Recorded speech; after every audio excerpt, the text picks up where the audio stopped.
थाना सुरोड पे एक प्रार्थना पत्र प्राप्त हुआ एफआईआर के रूप में, जिसमें एक विश्वेंद्र नाम के व्यापारी ने ये कथन किया कि वे रात में सो रहा था और उसकी नई गाड़ी किया जो 1 महीने पहले ली थी, वो सुबह चोरी चले गई। उसके साथ में उसके 3 मोबाइल भी चले गए, उसका भी चले गया, उसकी पत्नी का भी चले गया, नौकर का भी चले गया।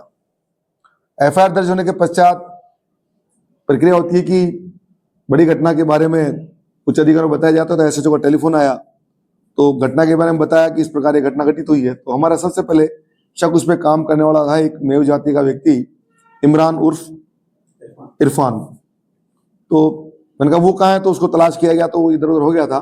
तो शाम तक उसको वापस थाने लाके पूछताछ किया।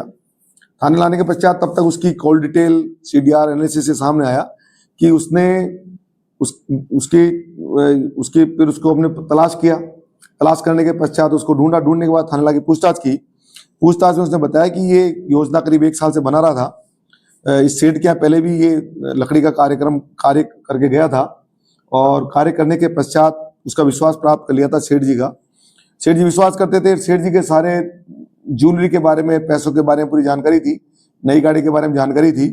तो उसने अपने मित्र मथुरा के पास में जंगावली में जलीस और नसीम व्यक्ति से संपर्क किया कि भाई मेरे सेठ के पास काफी पैसा है, नई गाड़ी भी ली है, आप लोग आ जाओ। तो उन्हें प्लान ये किया कि आप कोल्ड ड्रिंक की बोतल में नींद की गोली पिला देना और जब ये सो जाए, अचेत हो जाए तो हम आ जाएंगे।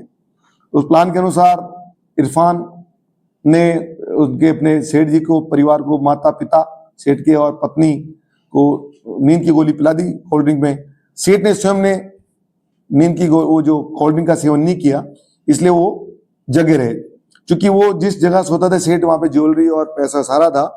तो वो जब रात को बताए समय पे नसीम और जलीस आए तो उसने कहा भाई सेठ जी तो नींद की गोली ले नहीं पाए, वो जग रहे हैं, तो क्या करें। तो उन्होंने कहा कि भाई नई गाड़ी खरीदी है जो पड़ोस के अंदर रखी है, तो मैं आपको चाबी ला के देता हूं, आप लेके चले जाओ। तो अंदर गया इरफान, गाड़ी की चाबी ली और स्वयं का मोबाइल, सेठ जी का मोबाइल, सेठ जी की पत्नी का मोबाइल जो काफी कीमती थे, वो उनको लाके दे दिए। इस प्रकार इन्होंने तीनों ने मिलकर वारदात की। फिर ये गाड़ी लेके यहाँ से फरार हो गए। इसने फिर कहा कि साहब मेरा मोबाइल भी चले गया, क्योंकि मुख्य रूप से सस्पिशियस इरफान था।